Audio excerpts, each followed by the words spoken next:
Kami wartakan, terkait, terus bergulir, oknum Kades diduga memakai ijazah palsu di Nrekang memasuki sidang perdana. Kasus pemalsuan ijazah, yang dilakukan oleh seorang oknum kepala desa di Kabupaten Nrekang, terus bergulir dengan memasuki sidang pertama di Pengadilan Negeri Kabupaten Nrekang, 8 April 2023. Kasus ini cukup mengagetkan warga di Kecamatan Maiwa, Kabupaten Nrekang, karena adanya oknum Kades, diduga memakai ijazah palsu.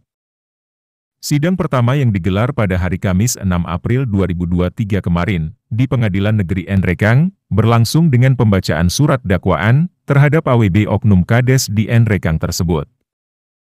Oknum Kades ini diancam dengan pasal 263 ayat 1 dan 2, yakni atas indikasi pemalsuan ijazah SD di salah satu sekolah dasar di Kabupaten Nrekang. Dalam konferensi pers kuasa hukum Fahrul, di Warung Kangen Steak Makassar, Burhan Kamamarausa, SH.MH, mengatakan kami senang proses hukum terus berjalan, dan akan kami kawal terus kasus ini sampai selesai, tegasnya. Berikut penjelasan lengkap, dalam jumpa persnya di Makassar. Teman media, hari ini kita mencoba untuk berdiskusi atau menyampaikan perkembangan perkara yang telah bergulir di Pengadilan Negeri Nrekang. Jadi sebelumnya saya menyampaikan permohonan maaf kepada tim media dikarenakan ketua tim sukses sedianya hari ini juga akan datang bersama dengan kita, cuma ada kegiatan yang sama pentingnya sehingga beliau menitip salam kepada teman-teman semua. Ya, jadi seperti yang kita sampaikan di minggu lalu bahwa perkara indikasi ya oknum salah satu kepala desa yang berada di Kabupaten Nrekang berinisial AWD itu terindikasi melakukan pemalsuan ijazah. Dan alhamdulillah kami dari tim lawyer, tim penasihat hukum pelapor mengapresiasi ya kinerja Polda Sulsel, Kajati Sulsel, khususnya Kajari Nrekang yang mencoba melakukan sesuatu yang sebagaimana seharusnya. Ya, kemarin tepatnya hari Kamis ya, itu telah terjadi sidang perkara di mana terdakwa inisial WD ini sudah disidangkan ya, sudah disidangkan dalam artian bahwa JP telah membacakan dakwaannya, di mana dakwan tersebut itu mencoba ya, di mana dakwan tersebut mendakwa oknum salah satu kepala desa di Kabupaten Nrekang yang bernama AWD itu dengan tuntutan pasal 263 ayat 1 dan ayat 2. Jadi sekilas saya memberikan kronologis ketika kita mencoba melihat mencermati dakwaan JP tersebut.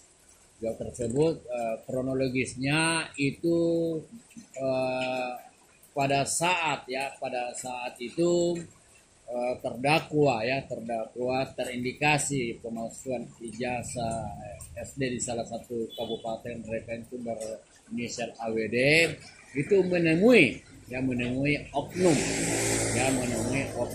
itu PMMG ya, PMG yang mana pada saat itu katanya dia adalah kepala sekolah di SD yang bersangkutan. Nah, selanjutnya di mana oknum ya, di mana terdakwa AWD itu menyampaikan kepada si oknum PMG menyatakan bahwa dia ingin memiliki jasa pengganti yang hilang, katanya hilang.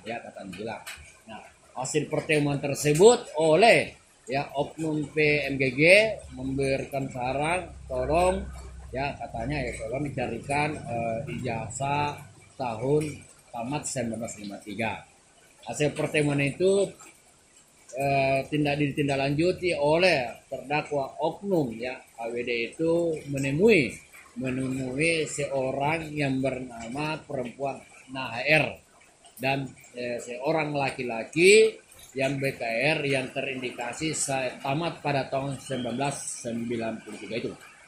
Nah, setelah dia bertemu dan mendapatkan jasa aslinya, maka si oknum ya AWD ini menyerahkan kepada oknum PMGG yang juga pada salah satu kepala sekolah di SD yang bersangkutan itu untuk dibuatkan ijazah pengganti yang konon kabarnya ijazah AWD ini hilang. Nah, sebelum oknum salah satu kepala desa itu yaitu PMGG melakukan atau melapor kehilangan ijazah oknum AWD itu, dia membuat surat pernyataan di mana surat pernyataan itu ya dibuat menyatakan bahwa benar telah kehilangan sebuah ijazah milik oknum AWD itu. Nah, setelah membuat surat pernyataan tersebut, maka si oknum PMGG ini melakukan laporan kehilangan jasa di salah satu polsek Kabupaten Ngerekang, sehingga muncullah surat keterangan yang hilang, sehingga hal tersebut yang dijadikan dasar untuk membuat surat pengganti ijazah oknum ya AWD tersebut hilang. Dan maka timbullah surat keterangan pengganti ijazah ya, seperti itu. Nah, timbulnya atau ketahuannya permasalahan ini pada saat pelapor itu sama-sama oknum AWD ini sama-sama maju untuk berkades di mana berkades di salah satu desa desa Kabupaten mereka. Nah, dari hasil penelitian oleh pelapor ini ternyata dia ada kejanggalan khususnya kejanggalan ijazah SD si oknum AWD yang kita sudah sampaikan di hari yang lalu. Nah, itu setelah mengatur kejanggalan ya, sekira-kiranya ini pada ketahuan atau diindikasikan, makanya pelapor mencoba melakukan pengaduan ke Pemdes Kabupaten mereka. Ya, diadukan tentang permasalahan ini, dan permasalahan diterima oleh oknum Pemdes ya, itu pada tanggal 16 bulan 11 2021. Jadi awalnya muncul masalah ini ketika pelapor yang melihat ada indikasi berkas salah satu calon kandidat kepala desa di salah satu desa di Kabupaten mereka sama-sama untuk maju. Nah, disitulah diketahui atau diindikasikan bahwa ternyata ijazahnya digunakan oleh oknum kepala desa AWD ini adalah indikasi tanda kutip palsu. Nah, setelah pelaporan itu diketahui pada tahun 2021 itu tidak ditindaklanjuti. Entah alasan apa, bagaimana Pemdes tidak menindaklanjuti laporan atau pengaduan pelapor ini. Ya harusnya sebenarnya tentu ditindaklanjuti ada apa ya sehingga ada seperti ini. Ya, mungkin seperti yang sekilas yang saya sampaikan sebagai gambaran, mungkin ada yang bisa kita diskusikan. Saya persilakan tim media untuk kita berdiskusi. Terima kasih. Jadi makasih teman media. Jadi kalau persoalan pidana ini kan pelapor diwakili oleh negara, di mana pada tingkat lidik-sidik itu tingkat kepolisian oleh Polda kemarin, makanya kita apresiasi. Selanjutnya dalam tingkat penuntut kejaksaan. Nah, kami juga apresiasi Kajati Sulsel ya atas kinerjanya, demikian juga Kajari dan mereka. Kami apresiasi pekerjaan dan kami tidak mengintervensi apapun hasil persidangan. Biarkanlah berjalan seperti proses hukum. Ya, seperti apa yang jelas pada saat ini sudah berjalan proses persidangan.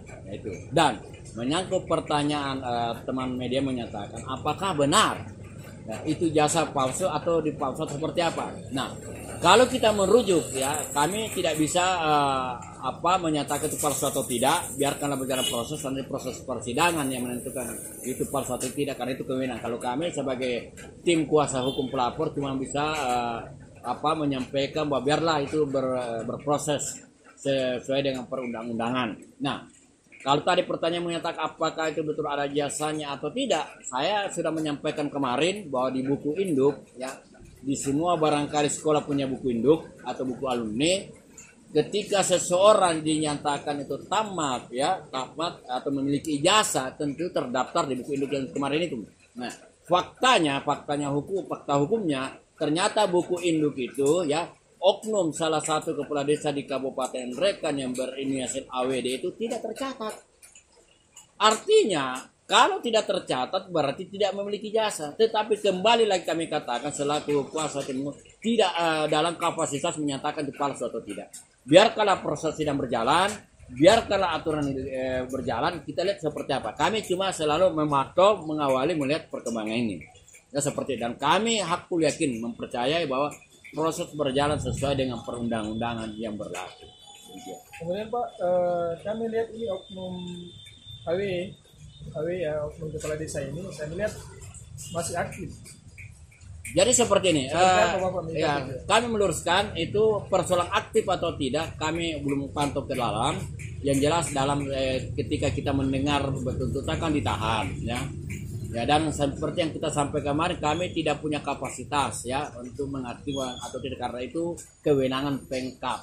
Tapi kan balik kalau dimintakan apa saran dan pendapat, tentunya kita berharap agar pelayanan publik tidak terganggu, segera mungkin Pemkab yang punya otoritas itu untuk menunjuk PLT sehingga masyarakat bisa terlayani, terlayani. Tapi kalau mengatakan bahwa diaktif atau tidak, bukan kewenangan kita, bukan kewenangan pihak tim kuasa, tim kuasa cuma mengawal proses ini, jadi itu kewenangan Pemkab lah, pengawal pendes lah misalnya. Tetapi memang tanda kutip terlepas itu kalau kita bicara tentang pemerintahan yang baik, government ini ketika seseorang sudah jadi terdaftar tanda kutip, tentunya apalagi ditahan, itu tidak akan bisa lagi orang tidak bisa melakukan aktivitas seperti biasanya karena dia terhalang atau ada halang yang tetap.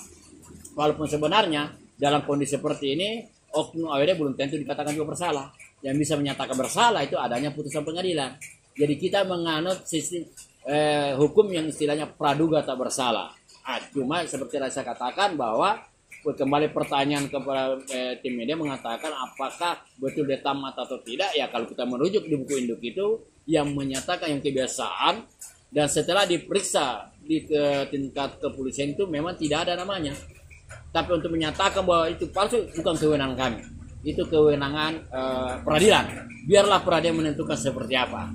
Seperti cuma harapan kita itu tadi, kalau pertanyaan bahwa supaya pelayanan tetap berjalan dengan baik, pelayan bisa mengenai masyarakat di salah satu desa yang bersangkutan itu, ditunjuklah itu pelaksanaan tugas. Tapi ingat, kewenangan tidak ada sama kami, kewenangan ada pada pemerintah setempat. Terima kasih. Tapi sejauh ini sepengetahuan Bapak ini di Nrekan, apakah oknum yang tersangka ini AW apa sudah digantikan oleh PLT atau semacamnya gimana? Ya itulah yang saya sampaikan tadi, kita tidak asal monitoring, kita juga tidak memiliki kapasitas untuk itu, apakah sudah ada FPLT atau tidak kan kewenangan pemerintah, pemerintah Kabupaten Nrekan, mungkin Pak Camat, Pak Camatnya ataupun pendesnya. Persoalan yang kami kata-kata kami cuma memiliki untuk mengawal persoalan ini, dan alhamdulillah kedua persidangan kemarin itu sudah sesuai dengan perundang-undangan. Makanya kami menyatakan apresiasi kinerja Kajati, Sulsel, Kajari Nrekan plus juga adalah Polda Sulawesi Selatan. Demikian kami beritakan, Akmal dari Makassar melaporkan.